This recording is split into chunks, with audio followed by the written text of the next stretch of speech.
Welcome to Lead the Way with Anna Gauker. Your guide, Anna Gauker, is on a quest of her own to find effective ways of creating change and inclusion in our communities. You have come to the right place if you believe in truth, justice, and coffee. Thanks for joining us. This is Lead the Way. I'm Anna Gauker.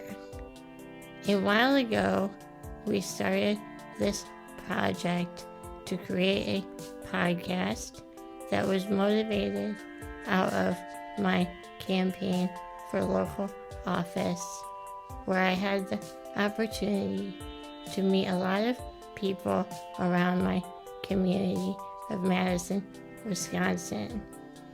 It really got me thinking a lot about the need and interest for leaders in all types of arenas to see their unique significance in solving big problems. This has been an epic journey of trials and tribulations, challenges of me facing my deficits in using technology, but we are finally here. So, for the first interview, I bring you Justice Castañeda. I am here with Justice Castañeda, and he is the Executive Director of Commonwealth Development, which offers equitable housing and land use in Madison, Wisconsin. Justice, thank you so much for being our very first guest on Lead the Way. It's really an honor. I have met you one other time.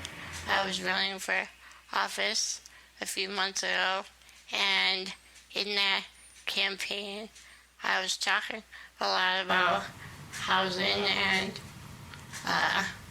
justice in fair housing and what's available in Madison, Wisconsin. And I had the privilege of sitting down with you and learning a little bit more about what needed to be addressed. And I think one of the main things I took away from that conversation was that I need to know more, and just that I need to learn from you a lot. So no pressure, but I'm really hoping that you share a lot of your brilliance with me today. No, I appreciate you, and it was great to meet you too. Yeah. So we do what we can, you know. Yeah, exactly.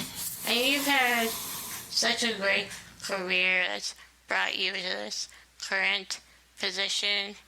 I've been thinking a lot about barriers and walls and how those can sometimes be turned into opportunities.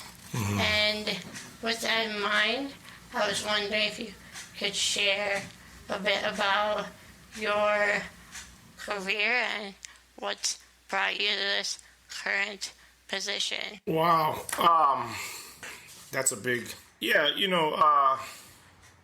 So you're from Madison? Yeah, I'm originally from Madison. I grew up all over this town. I was born at home at 23 North Ingersoll Street, right here on the east side. I could do it fast. I'll do it in 30 seconds. I went from there...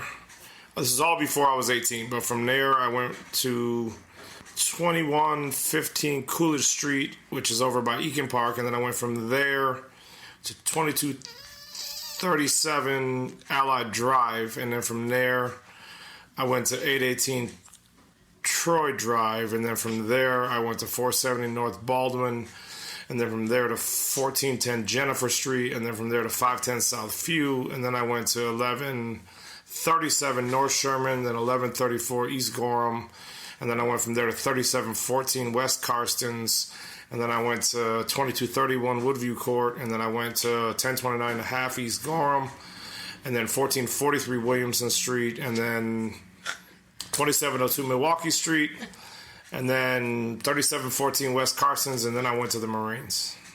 Okay. That was my childhood here in Madison. My mother also, she was the the homeless type. So I spent some time with her when I was a really little kid, just kind of in and out of shelters, etc. here in Madison. So yeah, no, so I think a lot of that, I mean, how deep do we get? I think, there's a lot of stuff that I saw happen to my mother and that I experienced as a really young child that really had an effect on me in a way that I wasn't really able to deal with until, I was an adult. But I was a very angry child. And so I think I was dealing with a lot of pain. And so I kind of operated like a child who was in a lot of pain here in Madison. And some friends of mine died, and a few of them ended up going to prison. And just kind of, I don't know, it was just kind of a serendipitous moment. I just realized I had to get out of Madison, and so I ended up in the Marines. And I say serendipitous just because it was as if there was a magic hand that just kind of pulled me up and took me out of here. And I don't know, like there's a number of metaphors you could use in movies, or someone who's like in the middle of a fray and they're totally done, and and someone just grabs them and pulls them out. And that was kind of what happened with me. And I spent some time, I spent a lot of time in sobriety in the Marine Corps actually, but just really thinking about why I was in so much pain and like why I was so angry, and then a lot about the reality of the people that we grew up with, and friends of mine, and just thinking about what that all meant. I started going to school when I was in the military, and it's the first time I'd ever done well in school, and so I kind of got into it and just kept going to school. But even I ended up in the middle of a war. I'd go to war and kind of came back and was, I think in many ways that just compounded a lot of my frustrations, and I don't make any bones about it. I know that I'm not out of the woods even today sometimes, just because I know that there are moments when I get frustrated. But anyway, so I thought a lot about this, and I just started going to school, and I kind of made it my focus. And it was just I don't know, there's just a lot of things that are aligned. I started teaching. I was working in San Diego with children who had been kicked out of school, or children who were credit deficient, and teaching. And I thought a lot, and you start making these connections about, what are we measuring in school, and why is it, these kind of general questions that people start asking, like why do schools operate the way they operate? Why do some kids get a certain return from the time spent there and others don't? And like I said, I'd never been an academic as a kid, but when I was going to school in the military, and then afterward, when I did my undergraduate work at the University of California at San Diego, I got straight A's. School became very easy to me, and so I was very fortunate. And so I was able to go to grad school up at Stanford University at the School of Education. I had a focus, and it was kind of home, so I kind of have focused on Madison in terms of the work that I've been able to do, and I've been really exploring in many ways an extension of the multipliers of the people who I grew up with and me. And so it's, I guess, sounds somewhat vain, but it was also just kind of a journey. It's been a very, very much a journey and an exploration as to why is it that I feel the way I do sometimes. And you run into all these things about housing and equity in the economy and, all these things, and that's been kind of what guided me. So I left Stanford, and I got a fellowship out to MIT, and was doing a lot of work on transaction costs and economic development. And Madison, again, was a great case study, and so I came here and kind of worked for the mayor and did some work for that. And again, still studying Madison and really thinking through a lot of the, everything from transit to sewage to water runoff to, education, pedagogy to school funding, categorical funding. All these things kind of started becoming part of my project on Madison. I left there, and when I finished MIT, I got awards for some of the work I was doing there on Madison, and was able to get a fellowship to the medical school at UC San Francisco, where I was looking at the relationship between, I'll say trauma, but I mean toxic stress. And I say that because trauma can mean a lot of things. It's very ubiquitous. And so I looked at that in memory and cognitive development in children And again, still looking at Madison and thinking about violence and aggression as a form of public health. Yeah, did a bunch of work for a bunch of places, started doing a lot of consulting work, working for a lot of really great organizations, doing neighborhood work in different cities in the United States. Went back to Boston, was working out there for a bit, and then was actually on my way back to Oakland, and this job kind of came up, and I kind of felt like, I'm going to do a lot of stuff in a lot of places, and I don't know that I'm going to end up in Madison, but I did feel like if there was one opportunity that I could have to just come and just return some return on investment for a lot of what I took out of the city, I really felt like I wanted to do it. And it wasn't like it wasn't like I had to do it, or it wasn't like I just felt like I wanted to. And I felt like, in my life, I wanted to spend some time here with, a lot of my friends and people who I love very dearly, and maybe was not mature enough as a child to express that type of care and compassion. But they're here and they have families, and I really wanted to make sure that I did one thing in my life that was going to try and make it better for, a couple of these folks so that they could have a little bit better of a life than maybe what I did and some of my friends did. And so long story long, that's what brought me back here. So I've been back here now for 1 year and 4 months, and it's been interesting. Wow. So you've gone to UC San Diego, Stanford, MIT. You've maintained a connection here in Madison, and now you're back to accomplish a few things in the community.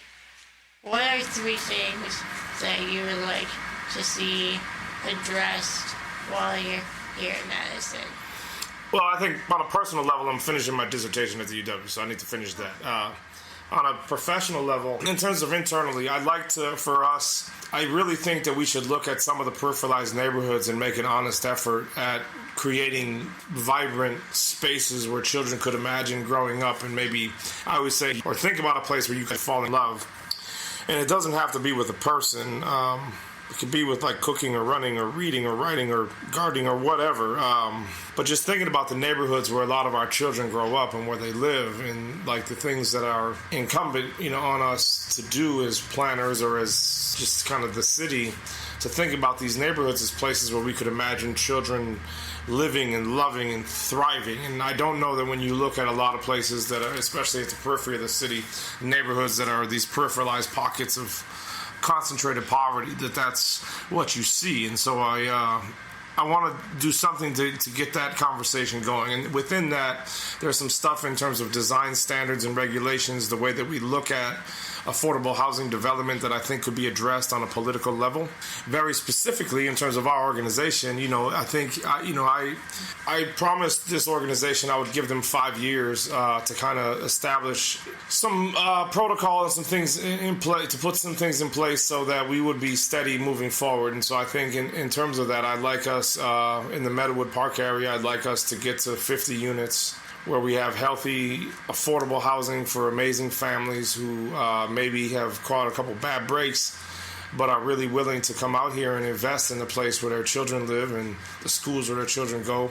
So I'd like to get that going. I think I'd like to continue to bring the concept of housing and development into the forefront in the way that we understand and talk about our disparities, because I actually think that it's a foundational tenet of a lot of what we're seeing, or I would say that a foundational tenet of a lot of the challenges that we have in Madison is land use and zoning and housing policy. And I don't know that it's always addressed in the same vein because it gets a little complex. But I think there's a lot of stuff that I'd like to continue to do to bring that into the fold. And I think if there's a third thing, and this is going to sound hippy-dippy, as long as we're sitting here, I'm not a good person. I don't claim to be a good person. I just, in general, I think in my life when there's been those moments where I think where I should have been, it's where you should be brave and you're a coward, and where you should be strong and you're weak. And I think if I look back in a number of areas, a number of arenas, that continues to be the case. And I don't know that, but so in light of that, I think it's just treating people well and coming back and trying to be a person that I don't know is the natural gravitation for who I am, but trying to to embrace that and to really to approach things and approach a lot of frustration and pain. Madison's a very painful place for me to be, but to try and approach that through a lens of love and a framework of compassion, even when I think my natural gravitation is to get frustrated and to get angry. I think it's kind of a personal challenge for me. I mean, this is not at all the healthiest place for me to be. I know that. It's something that I've grappled with, and a lot of people who have gotten to know me over the years and people who care about me, there wasn't a whole lot of them who were like, go back to Madison, just because it's not a good place for me. But this is my home, and I think sometimes there's a reconciliation that goes on, because when people say home, we assume it means something comfortable, but sometimes home is not. Sometimes it's painful, and sometimes that's why it's important that we're there.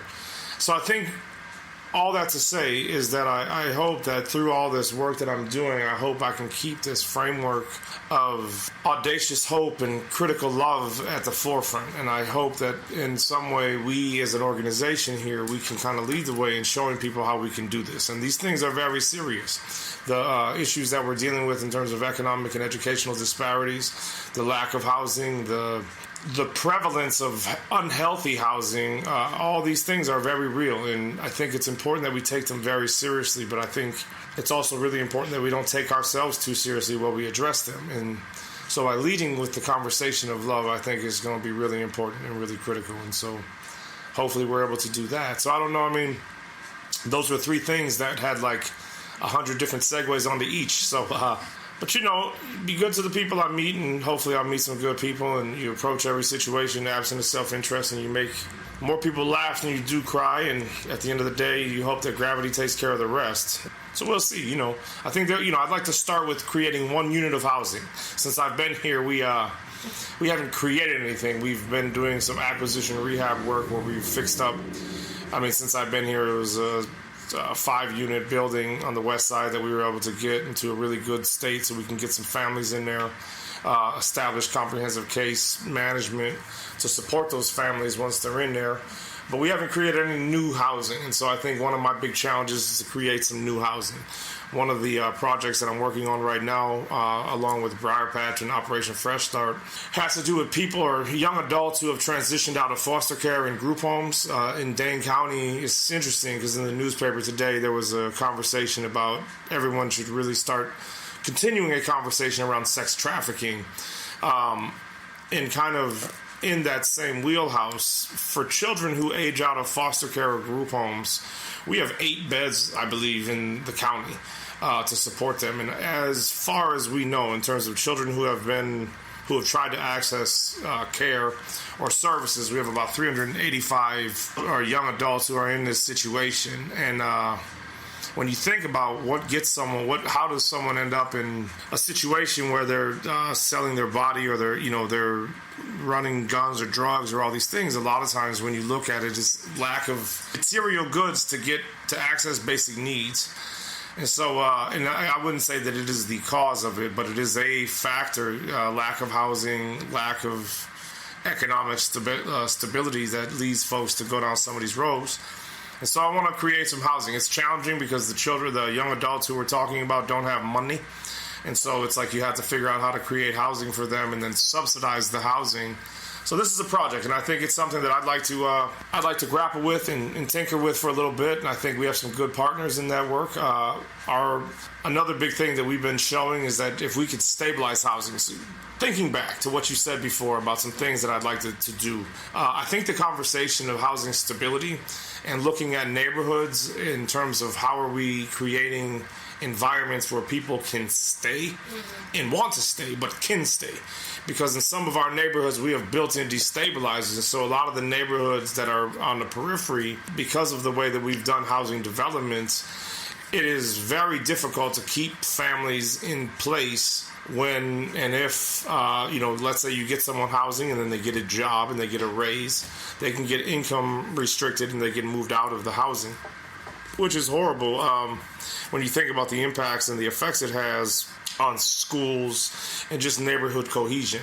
And so I think we've done some stuff here in terms of providing comprehensive employment services and just kind of a wraparound conversation for our family, for our tenants, for the people who live in our housing, so that in the event that someone gets fired or whatever, they don't have to lose their housing. And so that's a lot too. I just answered a bunch more. You know, I think Madison, a pro and con, I think there's a lot of challenges here, and I think there's a lot of great people who are already doing some work, and I think it's kind of between supporting them and then thinking about, you know, even though they're really amazing people who are doing amazing work, everybody's limited in terms of their bandwidth and their capacity to address a lot of these issues. So really saying, all right, so if you're doing that and you're doing that and you're doing that, where is it that I can come in and kind of do some work to support the other work that's going on? So, but we'll see. You know, I think that conversation of love and learning how to do that and how to lead with love and compassion is kind of your goal. I think is something that is needed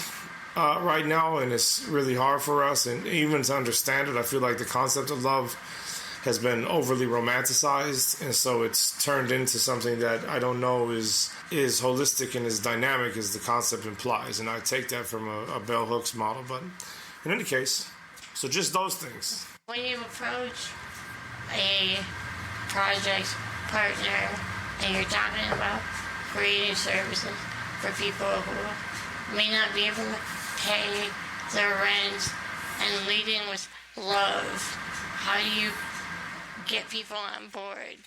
I think the first thing is to always remind ourselves not to see things through deficit. It's to really capture the assets and work in solidarity versus like provide people services. Like, all right, so how do I work in solidarity with this group of people?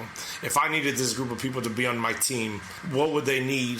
And what are the things that they would need to be able to do to be on my team? And do I see them as being on my team? A big thing that I have internally with our staff is that we're not helping anyone. What we're doing is we're working in solidarity with amazing, phenomenal people, and that there are no weeds in our garden. This is what we got, and these are our people. And we have to understand that, and we have to see them all as being folks who we could imagine being colleagues and being people who we could imagine working with, and who we could imagine being smarter than us. And this is how we have to frame it that way. And so I always say that people have this idea of like going out and empowering people. And I'm always like, well, sometimes you're not empowering anybody. You're just taking your foot off their neck, right? And so starting with that, and I think seeing people through the pain and seeing people's actions through the lens of identifying it through their pain. And then saying, all right, so like instead of reacting to that, let's just figure out a way that we can alleviate the pain. And let's take away pain. And so that's a lot of it. And so there's a lot of subtle things, I guess, in the situation that you're talking about, let's say with these young adults. Deficit model is that they're challenged youth and they're troubled youth and they're troubled and they have these challenges. And I think if you look at this through a lens of love, what you see how audacious they are, and you look at folks and you see them through the eyes and the reality of them being very resilient in terms of the fact that they're still trying to go on, knowing that they've went through some of the darkest dimensions of the human experience, right? And so really looking at that and being in appreciation and in awe of these different components of things like resilience. And again, just kind of thinking through it through an asset lens, I think is so critical, right? And really looking at I think our children and our young adults here are a huge asset that the city has, that every time we are not able to allow someone to reach their full potential, it's a loss for us. That's a thing that we've lost as a city, because having us all in the game, if you will, is critical, and I would say both a moral but also an operational imperative to us being a competitive city moving forward in the 21st century. But seeing things through a lens that's finding assets and not deficits, that's not only a challenge for communicating that to your partners, but also for the people that you're serving. I think I've found in my work in the past, working at a nonprofit that serves people with disabilities who were seeking employment, it was one of the biggest challenges was just trying to communicate to individuals how powerful their worth is and how much individuals have to offer who may not have been told that before or may not understood how much gifts they have to give. So as you're collaborating with partners and also trying to create programs that adequately serve people, how do you get individuals on board to trust that you're not going to pull the rug out from under them if that's what's happened over and over and over? So there's a lot in what you just said, and I think it's so real. I guess the first thing is the constant introspection that we have to do internally. So before we can get anyone else to do a certain thing or whatever, we have to look at the way that we treat each other here. And so that started with a conversation of how we do our workplace and, things like at-will employment. There's no reason for that when you have an annual budget. And so it's kind of like saying, all right, so what we're going to do internally is that except for things like, sexual assault, sexual harassment, violence or the threat of violence or theft or fraud, nobody can come into work and lose their job that day. It's impossible. So let's get that out there. So like everyone here is taken care of. Let's make sure that we have a lot of spaces for open dialogue and the necessary space for dissent so that our people internally can come in here and we can say that this is how we feel about our workplace. And I say that because I think it's very easy for us always to start with the external, what we should be doing to someone else. And a lot of times when you look at how organizations treat their workers or employees, it's not all that great. And so let's start first with how we're doing things and how do we frame it. Another good example is that we've shifted. This is an asset model, meaning this place would be relevant. Commonwealth development would be relevant even if there was no poverty, because people still are going to need healthy housing. We're still going to have to find ways to support small businesses and entrepreneurial corridors, and we're still going to have to find innovative ways to train people for a new economy. And we're also always going to have to keep the ecology of our lived and built environment at the forefront of everything we're doing. So whether there's poverty or not, we are relevant. But it took us a lot in the last year to really shift our thinking, that we're not out here trying to save people and solve things. We're trying to save ourselves. And so let's create a space that's our natural vernacular. So the first part is, how are we talking internally, right? But I think what you're saying, and again, I'm not a proselytizing person. I'm not trying to change people's mind. And so if I go back to that analogy of the proverbial foot on someone's neck, I'm not trying to convince them that they're okay. All I'm doing is taking the foot off their neck. And if they're, understanding that people who have been immersed in excruciating pain and trauma are going to respond to the world as if they've been immersed in excruciating pain and trauma. Right. And expecting nothing less, right? That's how they're going to respond to things. And knowing that sometimes, I'm not always going to be liked. And people will, it's a bit more zen than I'd like, but people who are in pain, people who are responding to pain are going to try and hurt me. And I have to be fine with that. And it always goes back to the inner dialogue about, am I operating with integrity? Am I the person? So in the more, I say this to the youth that we work with, but it's not what I tell you or tell anybody. It's what I tell me. And so when I look in the mirror in the morning and I say, this is the person, whether it's the man or the human that I would like to be, this is who I think I am. And I say it like I'm Justice. This is who I am. When I go to sleep at night and I look in that same mirror, do I have enough evidence from everything I did in that day, from every interaction in terms of the way that I've treated everybody, to prove myself guilty of being the person that I was in the morning? And I'll tell you, a lot of the time I don't.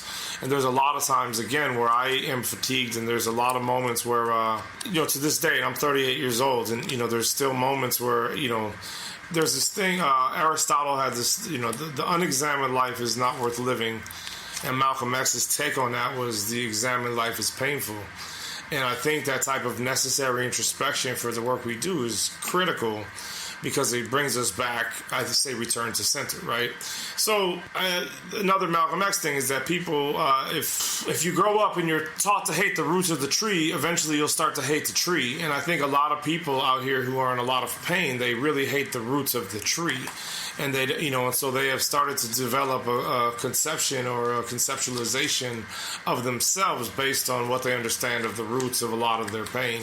And so what you're really seeing is not them, you're seeing a manifestation of them in pain, or a manifestation of their pain. And you always give people the benefit of the doubt, right? And so like a quick way of saying that is it's important, and this is like shorthand, which I'm not good at, but like recognizing our own privilege and recognizing those vantage points from which we're able to kind of walk into a situation knowing that, like, I'm going to eat tonight. I have a place to stay. Like in Madison, I would have to do a really horrible thing. But like, even if, like, I would have to try to not eat or try to not have a place to stay. Like, it's not something that I even have to worry about. Right. Because even if I had no money, I would have food and I would have a place to stay. That's a privilege, like unlike any other, right? Like, the worst things that could happen to me probably will never happen to me here. I mean, my health and, these are the things that I have to be, but when I'm working on that level of Maslow's needs, I'm better off than like 98% of the population. And so when I'm talking to people who are dealing with excruciating pain, am I able to understand that in the moment? Yeah, they're going to respond a certain way. And yeah, they're going to reject me. And trust me, some of my tenants, even since I've been here, have said horrific things about me. And, people will say this thing and that thing. And that will be something that, I have to be fine with. And we're going to have to take that because that's the work that we do, right? But it doesn't make it any less frustrating. And I totally understand what you're saying is that, and I think I go back to this thing where, like, how can you help people who don't want to help themselves? Well, maybe we're helping the people that we need to help is us, and we need to help ourselves. And then if we can keep doing that, helping ourselves and changing the way that we're responding to the world, maybe the world will start to respond. I think something that's very cliche, but I always tell students in academic environments that, like, nothing you're going to do in this place is going to change the world. And I say that to our, nothing we're going to do in a day is going to change the world. If we're humble and if we're lucky, and if we have the right type of humility and introspection, maybe it will change us. And then maybe we can go out there and interact and live in the world. And that is such a, I think, important nuance to consider in terms of the work that we're doing, because I'm not out here trying to change things, right? I'm trying to change me. Right. And I love how you said before that you're not trying to empower people. Because I'm really sick of hearing talk about empowering people. I feel like that sort of takes away from the individual and everything that person already has to offer. Born with, every day, has to give their community and kind of gives that control to an organization saying, we're here to empower you. And that's not how it works, actually. People are powerful already, and I think a lot of the battle is individuals recognizing their power and how to use it and how to stay true to that and not waver in their conviction or in their belief of what their mission is or what they have to offer. So what I hear you saying is that through Commonwealth and being consistent in your mission, being consistent in what you believe you're here in the community to do, you're hoping to build a trust with individuals that, there won't be some change in policy or something that will kind of create a barrier that, you were hoping not to. Yeah, no, I mean, that's perfect. Exactly what you said. And I think that's so critical, right? Yeah, and I think another reason why this is the perfect first interview for the podcast is all the ways through the military, through your education, through your current position, you are serving your community. My first reason for running for office a few months ago was my desire to serve. I have a strong interest in serving and showing my dedication to my community. And I think there are a wide variety of ways that can be demonstrated, and you're really kind of the manifestation of that. So how would you suggest that people kind of break out of their comfort zones and connect with those around them if they don't quite understand the best way? You know, when I was in California and working primarily with folks of color, so groups of black folks and Latinos, predominantly Chicano and Mexican, and we were grappling with this concept of privilege, and because it's an interesting way to look at it when you're with everybody who's folks of color. But this thing I wrote up was the idea of poetry and price, and that everybody has a poem and everybody has the price.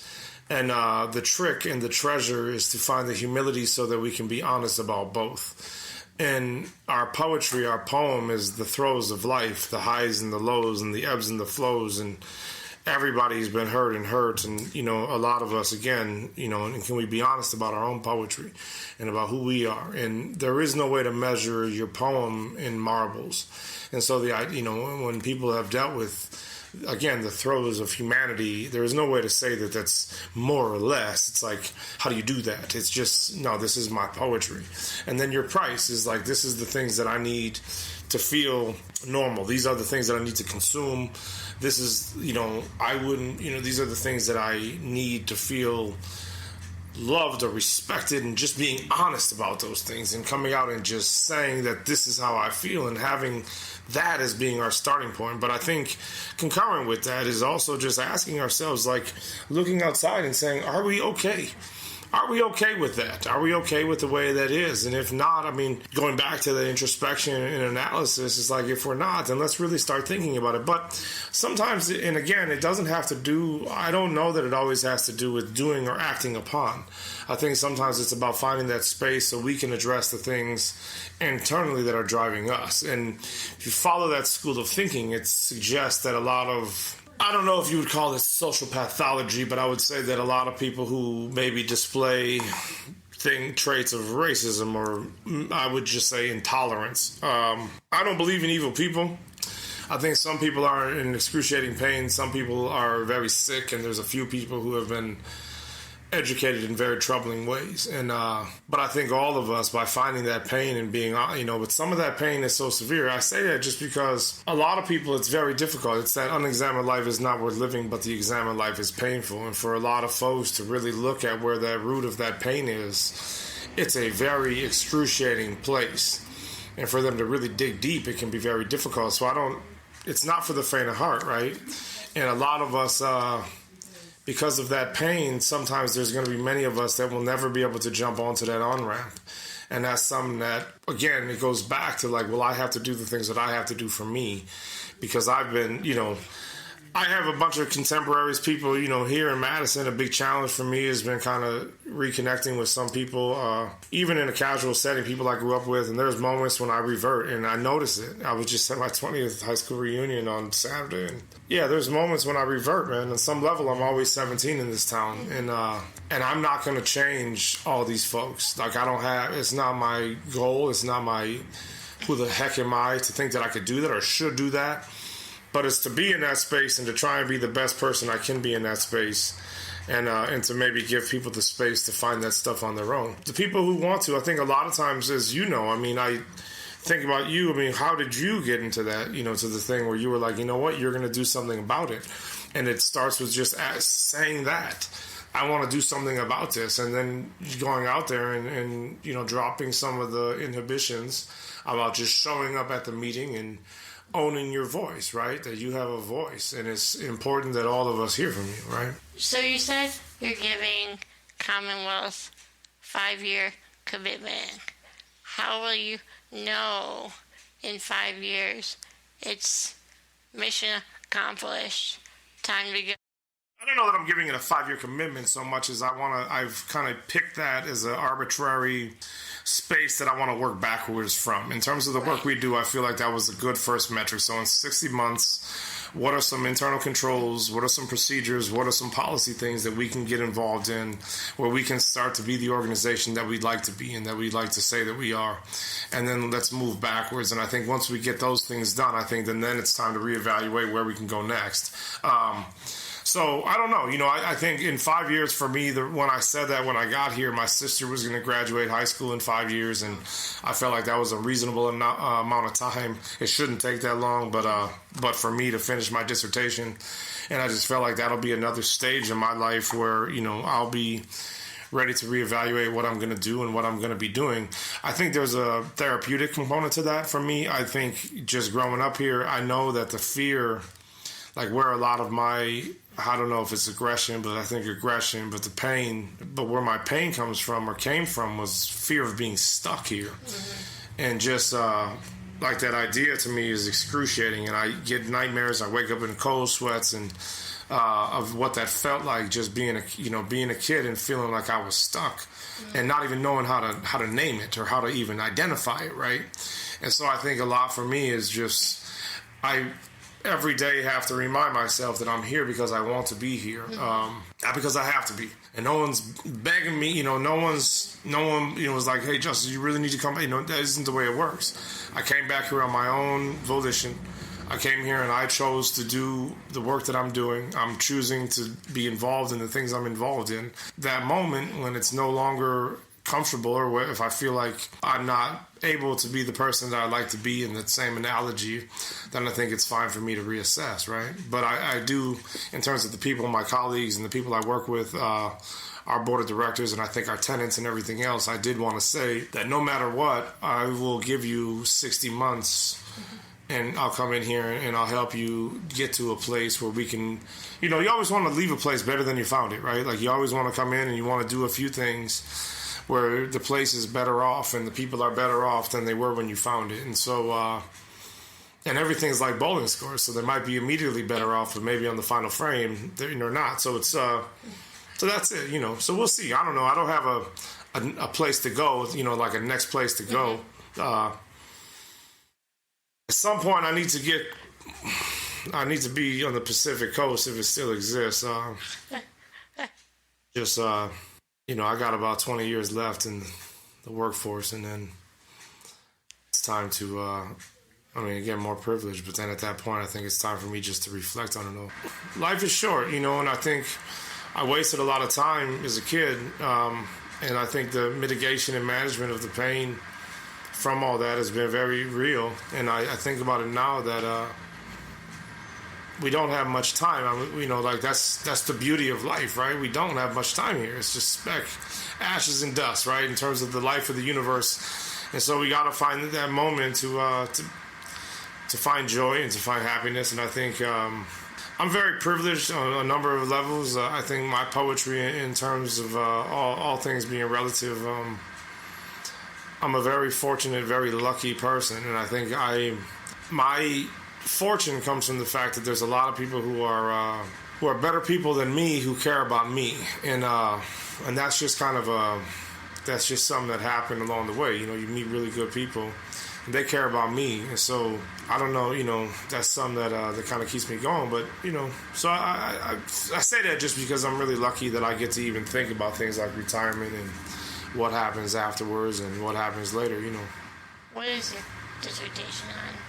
It's a good question. I was hoping maybe you could tell me. No, I'm trying to do a kind of a synopsis of the residual effects on land use policies and the health of children and families in Madison, Wisconsin.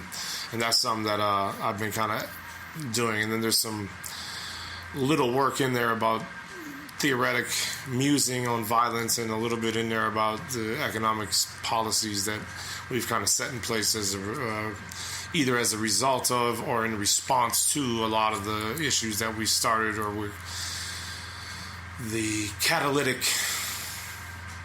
manifestations of housing and land use policies. You talked before about equity programs, and I know that's, especially in the Dane County area, that's a major focus right now, is promoting equity programs.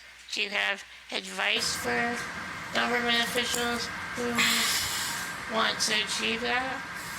My point to that would be to go upstream and to think about what causes inequities rather than trying to solve equity.